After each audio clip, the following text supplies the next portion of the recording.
Oi, gente, boa tarde. Estamos aqui mais uma vez para discutir aspectos de administração e de previsibilidade em relação aos aspectos de negócio, à economia. E hoje o assunto que eu queria abordar com vocês é, afinal de contas, o que os especialistas, o que os grandes projetistas, os designers de economia, de administração, estão imaginando para o mundo pós-coronavírus.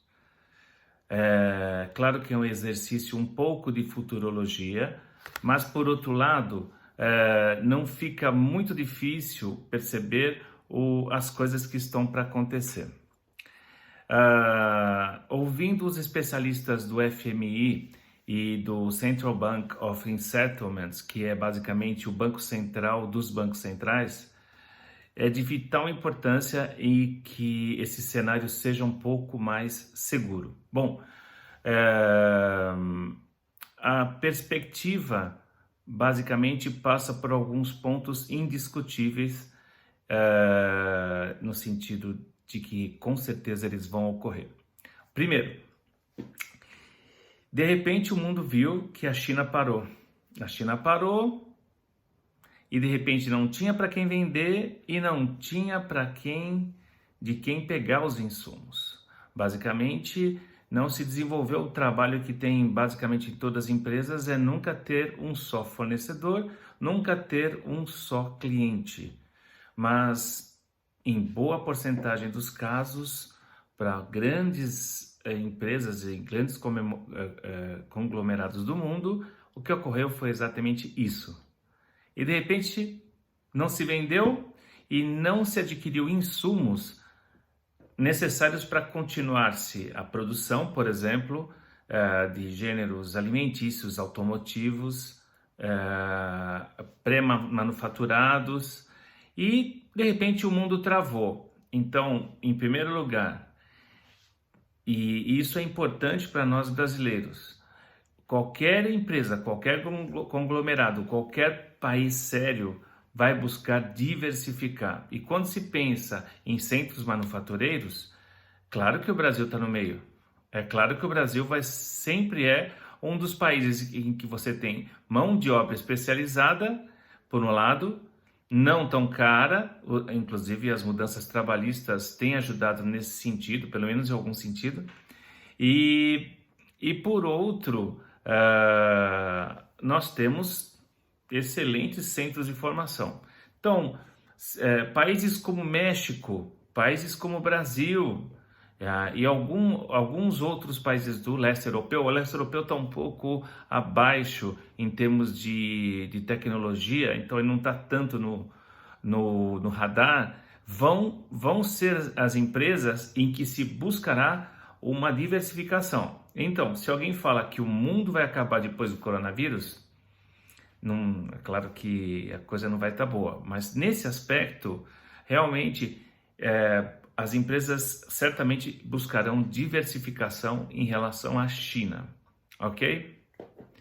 A segunda coisa que estamos vendo e veio para ficar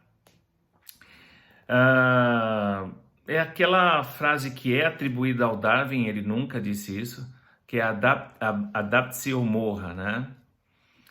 Vou abrir um parênteses aqui, essa frase tem até, quando fui visitar Paris, no Museu de História Natural lá, tem essa frase atribuída a Darwin, né? Adapte-se ou morra. Na verdade, a frase é que na evolução natural, as espécies que vão evoluir não são as mais inteligentes ou as mais fortes, e sim a maior capacidade de adaptação. Darwin nunca disse isso, é isso que eu queria falar agora.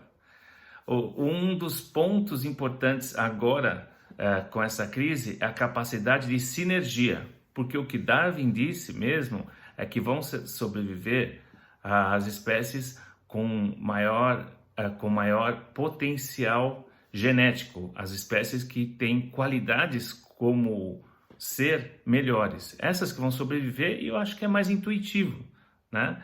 Então, do ponto de vista de negócios, esse darwinismo está se traduzindo em sinergia. Vou colocar 2 exemplos para vocês verem o que aconteceu aqui no Brasil. Os shoppings fecharam e, de repente, você tem essa quebradeira geral, só que o Magazine Luiza, o que ele fez? Ele transformou os shoppings em centros de logística. Então, imagina nos locais onde tem shopping, são pontos estratégicos e de logística muito boa, estacionamento, você tem centros de distribuição.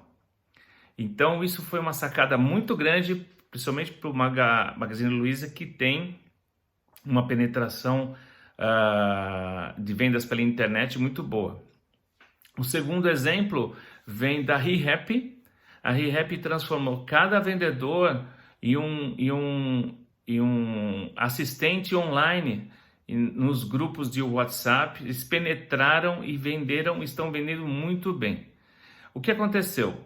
É o darwinismo, né? Eles usaram as melhores qualidades, a robustez, todo aquele treinamento que houve em vendas, toda aquela a estruturação, e nessa hora a qualidade do profissional é muito importante para virar o jogo. Mas é claro, vai haver uma seleção natural, é claro que vai ser um mundo novo, né? Uma outra característica que deve acontecer vai ser o decréscimo da globalização, né? Toda vez que a gente tem uma tendência a se fechar suas fronteiras, você está desglobalizando. O papel que a União Europeia teve na crise com a Itália, se perguntou, afinal de contas, onde que está a União? Onde que está a União Europeia, por exemplo, né? Então, o Trump, hoje mesmo, está fechando tudo que é ponto de imigração. Então, os países, vai existir uma tendência de fechamento. E, nesse sentido, toda a economia vai rumar para não um centro global, novamente a China de distribuição, mas centros mais regionais, porque essa intercambiabilidade não vai ser tão grande assim, tá? Então, essa é algo muito previsível do que deve acontecer. Uma outra coisa que eu estava analisando e já é certo é a mudança do valor das coisas. O que é valor? Valor não é quanto você acha que algo tem que valer, ou, como diria Marx, né? É o custo mais uma taxa fixa e o preço de venda. Não tem nada a ver. O valor de alguma coisa é o quanto querem pagar por aquilo. Hoje, por exemplo, não se esqueçam dessa data, no dia 22 de abril de 2020, o petróleo tem um valor negativo. O petróleo tem valor negativo? Não, mas é o que estão dispostos a pagar, né? Então, a exemplo do petróleo, infelizmente, a queda do preço e do volume de negócios, principalmente no primeiro ano, é claro que o valor das coisas vai mudar. O valor proporcional de um imóvel, se você tem boa parte do comércio que vai estar fechado ou recomeçando praticamente do zero, é claro que a valorização dos pontos de venda vai ser diferente. É claro que os imóveis, existe uma tendência geral de desvalorização.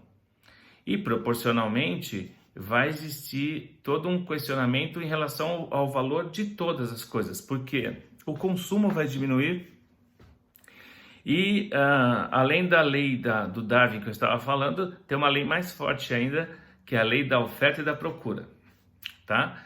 E a procura, em geral, vai ser menor, né? As coisas vão mudar. Mas nem tudo são más notícias. Eu queria só lembrar para vocês o seguinte. Antes de 2008, não existia Uber, não existia Airbnb. Foi a constatação que as pessoas não podiam ter um valor tão fixo, tão parado de carro, de imóvel, que fez pessoas pensarem em pequenos aluguéis de curto prazo, que é basicamente a essência do Uber e do Airbnb. Vamos saber que negócios vão surgir a partir dessa mudança, desse aperto que estaremos presenciando a partir de agora. Então, esses pontos fundamentais já estão apontando como mudança pós-coronavírus. É um pouco cedo, mas essas tendências já estão bastante claras, ok? Eu vou deixar aqui embaixo